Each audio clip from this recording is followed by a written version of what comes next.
The rain was relentless, mirroring the storm brewing inside me. Alaric, a 44-year-old software engineer, stood staring out the window of our London flat, the city lights blurring through the streaks on the glass. Just hours ago, life had seemed normal, content even. Now the word felt like a cruel joke. It had started subtly, a nagging unease that Id initially dismissed as stress. My wife, Bronte, a vibrant and successful architect, had been working late more frequently. Business trips to Milan, Paris, seemingly every other week. It attributed it to her ambitious nature, her drive to succeed. It even felt a surge of pride watching her career flourish. But then came the little things. The hushed phone calls she'd take outside, her face carefully averted.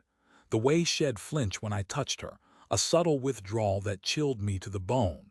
The passwords on her phone changed without explanation. I tried to talk to her, but she brushed it off, blaming my anxiety, my overactive imagination. She was tired, she said, stressed. It was nothing. I wanted to believe her, desperately. But the doubt, once a tiny seed, had taken root and grown into a monstrous vine, choking the life out of our relationship. So I did what any self-respecting yet heartbroken man would do. I started digging. I wasn't proud of it. Snooping through her phone felt like a violation, a betrayal of the trust we'd built over 15 years of marriage. But the alternative, living in blissful ignorance while my world crumbled around me, was unbearable. So one night, while she was asleep, I carefully, painstakingly, guessed her new password. A combination of our anniversary and our daughter's birthday. How ironic. What I found, I still struggled to articulate the sheer, gut-wrenching force of it. A cascade of messages, photos, videos, all documenting a torrid affair with a man named Quentin. A colleague, apparently. The messages were explicit, raw, filled with a passion that Bronte hadn't shown me in years. They spoke of stolen moments, secret rendezvous, a future together. A future that didn't include me. I felt like I'd been punched in the stomach. The room spun. My breath caught in my throat. I stumbled back, clutching my chest, as if trying to contain the explosion of pain that threatened to tear me apart. I sat there, frozen for what felt like an eternity, scrolling through the digital evidence of my wife's betrayal. Each message, each photo, a fresh stab wound to my heart. How could she? How could she do this to me, to us? To our daughter, Willow. We had built a life together, a good life. We had a home, a family, a history. Was it all a lie? The next few days were a blur. I existed in a state of numb shock, going through the motions of daily life while inside I was screaming. I couldn't sleep, couldn't eat, couldn't think straight. Bronte, oblivious to my discovery, continued her charade, showering me with perfunctory kisses and empty promises. It was agonizing. I considered confronting her immediately, but something held me back. Maybe it was fear. Fear of the truth, fear of the unknown, fear of losing everything I held dear. Or maybe it was something else, a flicker of something darker, something colder beginning to stir within me. I decided to play along, to gather more evidence, to understand the full extent of her betrayal, and perhaps to plan my next move. I started documenting everything, saving the messages, screenshots of the photos, even hiring a private investigator to track her movements. I became a ghost in my own life, observing Bronte from a distance, watching her weave her web of lies. It was torturous, but I knew I needed to be patient, to be strategic. The investigator, a gruff but efficient woman named Mallory, provided me with photographic evidence of Bronte and Quentin together. Holding hands, kissing, entering hotels, the images were seared into my brain, impossible to erase. One evening, Bronte announced that she had to go to Paris for a conference. I nodded, feigning indifference. "Have a good trip," I said, my voice betraying none of the rage churning inside me. As soon as she left, I booked a flight to Paris myself. I wasn't sure what I was going to do, but I knew I couldn't let her get away with this. I needed to confront her, to look her in the eye and demand answers. Paris was beautiful as always, but I saw none of it. I was consumed by a single purpose, to expose Bronte's lies. Mallory had provided me with the address of the hotel where Bronte and Quentin were staying. I arrived late in the afternoon, my heart pounding in my chest. I walked into the lobby, my face grim. I spotted them immediately, sitting at a table in the hotel restaurant, laughing and holding hands. They looked happy. A wave of nausea washed over me. I walked towards them, my footsteps echoing in the silent restaurant. Bronte looked up, her face registering shock and then quickly fear. Alaric. She stammered, her voice trembling. Quentin, a smug, handsome man with a predatory gleam in his eyes, looked at me with a mixture of amusement and disdain. "What are you doing here?" Bronte asked, her voice barely a whisper. "I came to see you," I said, my voice cold and hard, "to ask you a question." I pulled out my phone and showed her the photos, the messages, the evidence of her betrayal. Her face paled. Quentin shifted uncomfortably in his seat. What is this?" she stammered, her eyes darting around the room. "Don't insult my intelligence, Bronte," I said, my voice rising. "I know everything. I know about you and Quentin. I know about the lies, the deceit, the betrayal." Tears streamed down her face. "Alaric, I can explain," she sobbed. "Explain," I scoffed. "Explain how you could betray our marriage. Explain how you could lie to me, to our daughter. Explain how you could throw away everything we've built together for this pathetic excuse for a man." Quentin stood up, his face flushed with anger. "Watch your mouth," he snarled. I turned to him, my eyes blazing. "You stay out of this," I said, my voice low and menacing. "This is between me and my wife." I turned back to Bronte, my heart aching with a pain I never knew existed. "I loved you, Bronte," I said, my voice cracking. "I gave you everything. And you repaid me with this." She reached out to me, her hand trembling. "Alaric, please," she begged. "I am so sorry. It was a mistake. I don't want to lose you." I looked at her, at the woman I had loved for so long, and I saw nothing but lies and deceit. The Bronte I knew was gone, replaced by a stranger, a betrayer. "It's too late, Bronte," I said, my voice devoid of emotion. "It's over." I turned and walked away, leaving her sobbing in the restaurant. I didn't look back. The flight back to London was a blur. I felt numb, empty. The pain was still there, a dull ache in my chest, but it was overshadowed by a strange sense of liberation. I knew my life would never be the same, but I also knew that I would survive. I would rebuild. I would find happiness again, without her. When I arrived back at our flat, I found Willow waiting for me. She ran to me, throwing her arms around my neck. "Daddy, I missed you," she said, her voice muffled against my shoulder.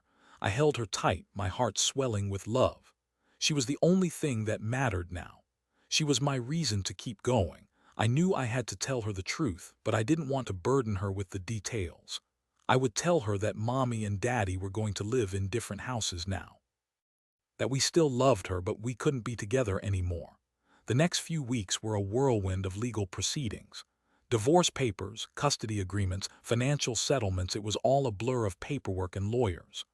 Bronte fought me every step of the way, trying to minimize the damage to her reputation and her finances. But I was relentless. I had the evidence, and I wasn't afraid to use it. In the end, she agreed to a settlement that was fair, if not generous. I got custody of Willow, and Bronte was granted visitation rights. I kept the flat in London, and she moved into a smaller apartment in the city. Quentin, meanwhile, had been fired from his job after his wife discovered the affair. His life, like Bronte's, had been shattered. I knew that revenge wouldn't bring me happiness, but I couldn't deny the satisfaction I felt knowing that they were both suffering the consequences of their actions. I focused on rebuilding my life. I threw myself into my work, spending long hours at the office. I reconnected with old friends, rekindling relationships that had been neglected during my marriage. I started exercising, taking up running and swimming. I wanted to be strong both physically and emotionally for Willow. One evening, a few months after the divorce was finalized, I received a phone call from Bronte. "Alaric, can we talk?" she asked, her voice trembling. I hesitated for a moment, then agreed to meet her for coffee. When I saw her, I was shocked by her appearance. She looked tired, drawn, older than her years. The spark that had once defined her was gone, replaced by a dull resignation. "I wanted to apologize," she said, her eyes filled with tears, "for everything. For the pain I caused you, for the lies I told, for the betrayal." I nodded, saying nothing. "I know I don't deserve your forgiveness," she continued, "but I hope that one day you can find it in your heart to forgive me. Not for my sake, but for Willow's." I looked at her and I saw a broken woman. A woman who had made a terrible mistake and was now paying the price. I didn't know if I could ever truly forgive her, but I knew that I had to try. For Willow's sake. "I don't know, Bronte," I said, my voice soft. "But I'm willing to try." She smiled, a weak, watery smile. "Thank you, Alaric," she said. "That means more than you know." We sat in silence for a few minutes, then she stood up to leave. "Goodbye, Alaric," she said. "Goodbye, Bronte," I replied. I watched her walk away and I felt a pang of sadness. Sadness for what we had lost, sadness for the pain we had both endured. But I also felt a sense of hope. Hope for the future. Hope for a new beginning. Life wasn't perfect.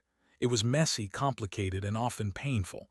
But it was also beautiful, full of possibilities, and I was ready to embrace it. With Willow by my side, years passed. Willow grew into a beautiful, intelligent young woman. Bronte and I learned to co-parent effectively, putting Willow's needs above our own. We even managed to develop a fragile friendship based on mutual respect and a shared love for our daughter. I eventually found love again with a kind, compassionate woman named Isolde.